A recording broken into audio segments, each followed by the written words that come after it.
Hola, negarmenautas. El pasado fin de semana vi morir a un hombre en la carretera por un accidente de moto. Pude ver su rostro mientras los sanitarios le estaban haciendo la reanimación cardiorrespiratoria. Estaba de ahí tirado en el suelo, sangrando, la moto tirada a un lado de la carretera. Vamos, una situación dantesca. Y bueno, pues después de haber visto esa escena, pues la reflexión filosófica de esta semana ha sido sobre la muerte, o como bien decía Séneca, sobre la brevedad de la vida. En este vídeo voy a hablar de tres temas. Primero voy a hacer una reflexión personal sobre lo vivido, sobre qué es lo que me impactó de ver esta situación y la noticia posterior cuando luego lo vi en el periódico. Voy a hacer también un análisis morfológico de esta persona, de este hombre, para que veáis características que pueden tener y que pueden explicar su personalidad.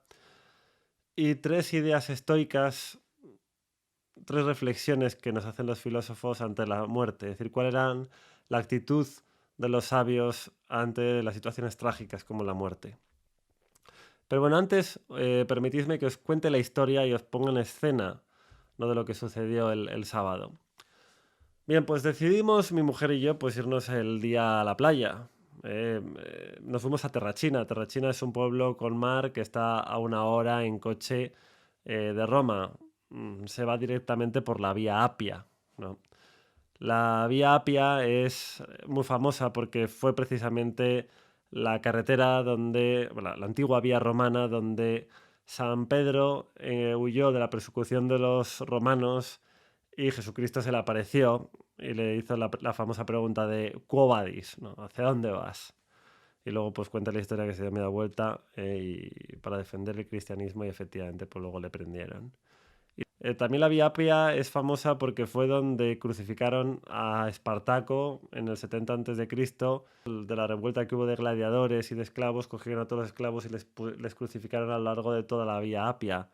Parece ser que lo que se dijo es que debieron ser varios miles y fueron varios kilómetros de personas crucificadas. La Vía Apia, aunque suene tan horrible lo que os he contado, realmente es muy bonita. Aquí tenéis las fotografías. En realidad en muchos tramos de carretera va alrededor de árboles, el mar está a un lado, las montañas a otro, y la verdad que es muy bonita. Y bueno, pues precisamente el sábado pues fue un día muy bonito, la verdad, porque es que hacía buen tiempo y como dijo mi mujer, hoy un día demasiado bonito para morir, ¿no?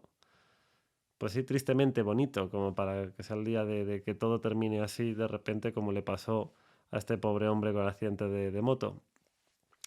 Y bueno, pues la historia es que llegamos al lugar del accidente sobre la una antes de comer. Había una fila de coches y ya cuando vimos la ambulancia de fondo ya imaginamos que algo grave había pasado, había un accidente.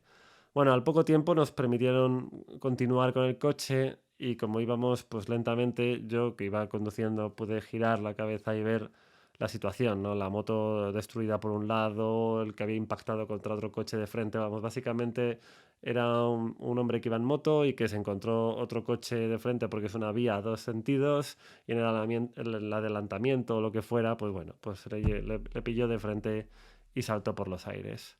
La moto totalmente reventada, el coche también. Bueno, a los que iban en el coche no les pasó nada, pero este hombre, pues es que llegó y cayó y se mató. Bueno, pues yo lo que vi fue la escena del hombre, verle, cómo lo ensangrentado, cómo le estaban reanimando. Y claro, pues impacta, ¿no?, ver la situación, la cara de desesperación que tenía el sanitario, el enfermero, quien fuera que le estaba ahí haciendo los primeros auxilios. Bueno, fue una escena muy triste, porque además la gente estaba en silencio, todos alrededor a ver, o sea, había gente alrededor a ver qué pasaba, si salía adelante, y bueno, pues mi mujer, como tan sensible, pues bueno, pues se le saltaron las lágrimas de la tristeza. Bueno, a ver, ¿cuál es la reflexión? A ver, cuando uno reflexiona sobre algo es porque algo le ha impactado. Y bien, pues la reflexión a mí lo que me llamó, o sea, lo que me hizo cambiar el chip y ponerme a pensar, no fue por la situación triste en sí, sino por la percepción que yo tuve y la reflexión que hice. O sea, inicialmente yo cuando vi a este hombre me daba la idea de que era más mayor, no sé por qué, como que le vi más adulto. Y yo pues me planteé que, aunque la situación era triste, dije, bueno, por lo menos esperemos que este hombre haya tenido tiempo lo suficiente para vivir. Y diciendo, a lo mejor, pues no sé, yo le echaba como 50 años, no me digas por qué, me parecía mayor. Y dije, bueno, por lo menos, aunque haya tenido una muerte tan trágica, esperemos que haya tenido tiempo suficiente para poder haber vivido y haber hecho lo que tenía que hacer en esta vida, ¿no? Pero el impacto llegó cuando, unas horas después, miramos por internet a ver qué había sido de esta noticia, a ver si había salido en el periódico.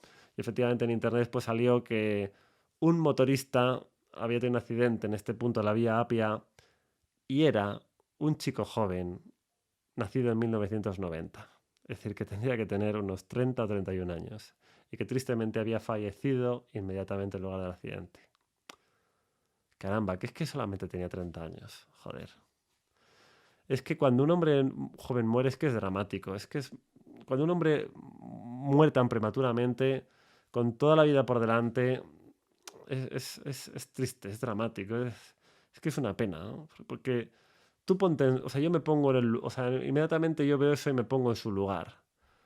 O sea, no es lo mismo morir con 50 que morir con 30, porque es que más entre los 30 y los 50 años es cuando es el momento estelar de la vida de una persona, donde toma las decisiones más importantes de su vida, con quién se casa, dónde vive, a qué se dedica, tiene hijos. Es el momento más importante de su vida profesional, es cuando es más productivo. O sea, es el momento donde uno deja fundamentalmente su legado en esta vida. No, bueno, la vida tiene muchas etapas, pero es que esta es una etapa especialmente productiva de cumplir las aspiraciones que uno tiene. Y claro, yo me puse a pensar poniéndome en su lugar. Oye, ¿y si yo, ahora que tengo 38 años, hubiera fallecido a los 30 años como este chico? ¿Cuántas cosas me hubiera perdido? Claro, yo me sentía muy apenado por él, porque es que, claro, como me lo vi en mí mismo, me planteé, oye, yo es que si yo hubiera fallecido con 30 años, pues cosas que no hubiera hecho, pues no hubiera cambiado de carrera laboral, porque yo estudié administración de empresas y luego me puse a estudiar psicología, no hubiera terminado la carrera de psicología, no hubiera cambiado mi vida laboral, no hubiera montado la escuela de autoconocimiento que he montado, no hubiera hecho los vídeos de enagrama, ni hubiera explicado mis ideas, ni hubiera divulgado las cosas que yo creo que he ido investigando y aprendiendo, que creo que tienen un gran valor. No hubiera conocido a mi mujer o no hubiera empezado con ella, bueno, conocerla sí, pero no hubiera empezado a vivir con ella, a tener una relación con ella, a casarme, a tener una hija preciosa con ella. Es decir, me hubiera perdido un montón de cosas que he hecho en estos últimos años. Además que yo creo que mi vida ha empezado a ser productiva a partir de los 30. O sea, yo creo que hasta los 30 años ha sido aprender, darme golpes, ir de un lado para otro, estar muy perdido. Pero ha sido a medida que iba entrando en los 30, cuando se me han puesto las cosas en orden, he ido organizando pues, más mi vida, mis valores o los criterios que he seguido. También yo como neatipo 6, pues es cuando empecé a coger seguridad en mí, empecé a coger confianza, a saber hacia dónde voy. O sea, que es una pena que haber perdido, ¿no?, esta etapa tan vital en la vida de una persona. Vamos al siguiente punto, que es el análisis morfológico. Vamos a ver este chico, quién realmente era y qué características tenía este hombre. Bien, pues aquí en la fotografía tenéis a Davide, este chico de 30 años. Mira, lo primero que podemos ver a nivel morfológico es la proyección del rostro. Y claro, yo cuando vi esta foto dije, ahora entiendo por qué el pobre chico se ha pegado al golpazo. Y os voy a explicar por qué. Vamos a ver, en su estructura hay pocos elementos de prudencia. Muy pocos elementos de prudencia. La frente es muy inclinada. Muy inclinada. Entonces esto muestra mucha impulsividad, hiperactividad mental. Se lanza hacia adelante. Luego, el mentón muy pronunciado hacia adelante. Y eso implica mucha fuerza, mucho empuje, mucho lanzarse hacia adelante. También todo su perfil es inclinado, es proyectado. Eso se llama la retracción lateral. Es decir, tiene un perfil muy hiperactivo, muy contrafóbico, muy lanzado hacia adelante. Además, no hay protección en prácticamente ninguno de sus receptores. Los ojos están muy abiertos, la nariz, los orificios nasales también, los labios. Es decir, es un chico con pocas defensas. Pocos elementos de prudencia. Vamos a ver otra foto. Pocos elementos de prudencia tenía este chico. Mira, aquí tenemos otra foto en la que aparece, que también podemos ver, pues eso, que los ojos muy separados de las cejas, ojos muy abiertos, nariz muy abierta, labios pues, probablemente también, mentón muy pronunciado, frente inclinada. Tenía muchos elementos de dispersión. Este chico tenía mucha impulsividad y por eso, pues es que claro, pues iría en moto y cómo iría, pues con exceso de velocidad, impetuoso, apresurado. A ver, no quiero decir que la culpa haya sido suya del accidente de tráfico, ¿vale? No sé cómo fue el accidente, no lo especifican y no lo sé, pero ya de verle la cara denotamos que es un chico que no ha tenido prudencia en su vida, no tiene elementos de prudencia. Iría mucho en moto, se movería muy rápidamente y bueno, pues si nunca había tenido un accidente de tráfico, aunque fuera más leve, es que en algún momento lo iba a tener, porque es que un chico así es muy impulsivo, muy lanzado. Aquí le veis, muy lanzado, muy impulsivo. Además, mira el cuadro también ancho, grande. Entonces, claro, con una sobreconfianza en sus capacidades, sobreconfiado. Su estructura ósea potente y aerodinámica probablemente le daba una falsa sensación de seguridad y de control. Además, su receptor sensorial visual estaba desprotegido, es decir, sus ojos estaban demasiado abiertos, lo que le hacían ser algo disperso, precipitado y en muchos casos imprudente, irreflexivo y arriesgado en exceso. El mentón muy pronunciado y como mucha agresividad. Probablemente iría muy rápido. Este chico seguro que corría mucho con la moto. Es que son varios. Es que son muchas cualidades morfológicas que indican que este hombre, pues probablemente, pues es que no tuvo mucho cuidado. Aquí tenéis la otra imagen en la que aparece la situación de no está la moto y nosotros estábamos pues, por aquí detrás. Yo si lo hubiera conocido, hubiera sido mi amigo, le hubiera dicho que tú tienes un perfil morfológico que no puedes ir en moto. Porque tienes exceso de confianza, eres impulsivo, eres demasiado agresivo, no tienes elementos de prudencia y en algún momento, macho, te la vas a pegar. Y tristemente ya lo siento que en este caso haya sido así, pobre chaval, porque además es majo, bueno, era buen chaval, era majo, era cariñoso, era un tío sensual, además, estos labios, la nariz, un tío alegre, abierto. Una pena, la verdad, que un chico también con tanta calidad, tanta energía y tanta fuerza, pues le haya pasado esto. Para terminar, os voy a leer 3 reflexiones filosóficas que he escrito sobre la actitud estoica ante la muerte. Si sufres ante la idea de la muerte, un filósofo como Séneca, Marco Aurelio o Epicteto te recomendaría lo siguiente. Lo primero, acepta la realidad. La segunda, fortalece tu carácter ante el sufrimiento. Y la tercera, vive virtuosamente el tiempo que te queda. Venga, vamos con la primera clave. Acepta la realidad. Los antiguos filósofos griegos se plantearon cuál era el origen del sufrimiento humano. Y llegaron a la conclusión de que el origen de nuestra frustración está en que nos obsesionamos por cambiar cosas que no podemos controlar, en vez de centrarnos en intentar cambiar aquellas cosas que sí que están bajo nuestro control. Un estoico te diría que no puedes controlar los acontecimientos externos que suceden, pero que sí que puedes controlar tu actitud interna ante lo que te está sucediendo. Es decir, que no pierdas tiempo en frustrarte por aquello que no puedes controlar. Acéptalo y céntrate en aquello que sí que puedes controlar. Por ejemplo, la muerte, pues es una de las situaciones en la vida en las cuales pues no tenemos ningún control, por lo menos control directo. Por ejemplo, no podemos elegir cuándo moriremos. Además, también la muerte es una de las cosas que más nos cuesta aceptar, puesto que significa el fin de nuestra existencia. Entonces, ante el miedo a la muerte y el deseo de longevidad, los estoicos nos dicen que lo que sí que podemos controlar son nuestros pensamientos ante la muerte y la actitud ante la vida que nos queda por vivir. Vamos a hacer un ejemplo de control de nuestros pensamientos a la hora de aceptar la realidad. Por ejemplo, muchas personas tienen pensamientos limitantes tipo, bueno, ¿y a mí por qué me tiene que suceder esto? ¿No? Por ejemplo, ¿por qué a mí me tiene que pasar esta enfermedad? ¿Por qué tengo que pasar por esto? Claro, y un estoico te plantearía, ¿y por qué no? O sea, ¿por qué a ti no y a otros sí? ¿No? O sea, como un estoico te diría que en realidad al fin y al cabo, a lo largo que pasa la vida, a todos nos suceden cosas. Entonces a unos les pasa en un momento y a otros otro. En ese sentido, yo recuerdo a mi padre, como médico, como buen hombre estoico que es, cuando le he escuchado hablar con algún paciente, bueno, pacientes terminales, situaciones ya límite, pues a veces le vienen a mi padre a preguntarle, oye Ángel, ¿tú cómo ves mi situación? Y mi padre, cuando ha visto una situación ya pues terminal, después de reflexionar con ellos, no, llega a un punto en el que dice, mira, fulanito, al final a unos les llega antes y a otros más tarde. Como la aceptación de lo que es que esto es así.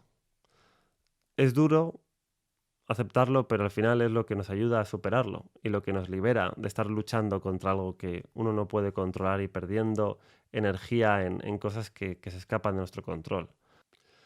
Esta dicotomía entre lo que podemos controlar y lo que no lo expresa con increíble belleza Reinhold Niebuhr en su plegaria de la serenidad, que reza así: Señor, concédeme serenidad para aceptar lo que no puedo cambiar, coraje para cambiar lo que sí que puedo cambiar y sabiduría para saber establecer la diferencia.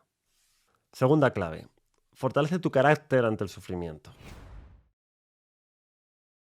A ver, si aceptar la realidad se logra de alguna manera cambiando nuestra forma de percibir la realidad, como mirando las cosas de otra forma, fortalecer nuestro carácter para prepararnos ante el sufrimiento se parece más a un entrenamiento físico, ¿no? Un entrenamiento en coraje, en sacar músculos de coraje.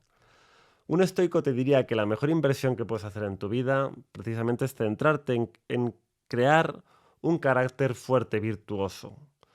Porque fortaleciendo tu carácter es lo que te va a permitir tener los músculos necesarios para soportar los futuros sufrimientos y de esa manera llegará a un punto en el que incluso podrás llegar a hacerte casi invencible.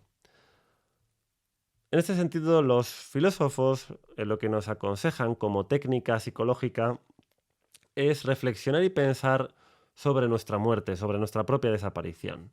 Hay una técnica que se llama la premeditatio malorum, que es contemplar la propia muerte, anticipar lo peor que puede ocurrir. A ver, en este sentido, Séneca le decía a Lucilio que se acostumbrase a recordar que las cosas no son eternas, que las cosas no son permanentes. El imaginarse la posible pérdida de familiares o amigos. De alguna forma, para aceptar que eso puede ocurrir y también para agradecer el tiempo en el que estamos disfrutando de su presencia. Por ejemplo, Epícteto tenía una frase muy bonita que decía que cuando des un beso a tu esposa o a tu hijo por las noches, repítete internamente, estoy besando a un mortal. Y así, de esta manera, te prepararás y no te sentirás tan desconsolado el momento que te los arrebaten. A ver, esto es duro, pero es un entrenamiento en ecuanimidad. Ecuanimidad es ecuánima, igual alma. Es un entrenamiento en ataraxia, en una especie de autocontrol, de estar emocionalmente estable. Y es un entrenamiento en ataraxia o en ecuanimidad, tanto si las cosas van bien como si van mal. Esta técnica de imaginarse lo peor para aceptarlo y que no te deje de afectar, en psicoterapia cognitivo-conductual se denominaría la desensibilización sistemática, que sería como aproximar a una persona sucesivamente a situaciones similares a las que le producen la reacción exacerbada fóbica, ¿no? O una reacción excesiva emocional, por ejemplo, miedos, ataques de pánico, pensamientos obsesivos. Y de esta forma, acercándole a esa situación fóbica que le da miedo, que no le gusta, la persona se va como desensibilizando y poco a poco se va entrenando para soportarla mucho mejor. Esta técnica no hace falta que se haga físicamente, se puede simplemente entrenar a través de la imaginación. La tercera clave sería vive virtuosamente el tiempo que te queda. Esto es una cuestión de plantearse la actitud que uno tiene ante la vida. Séneca te recordaría que lo importante no es la duración de nuestra vida. O sea que lo importante no es la cantidad de años que vivamos, sino lo que hacemos durante esos años que tenemos por vivir. Vamos, que lo que te diría un estoico es que la calidad de tu vida no va a depender tanto de tu buena salud o del número de años vividos, sino que dependerá de la calidad de tus pensamientos con los que vivas y también del virtuosismo del carácter que has tenido. Entonces aquí la pregunta fundamental que te lanzaría un estoico es, plantéate cómo vas a vivir el tiempo que te queda por vivir.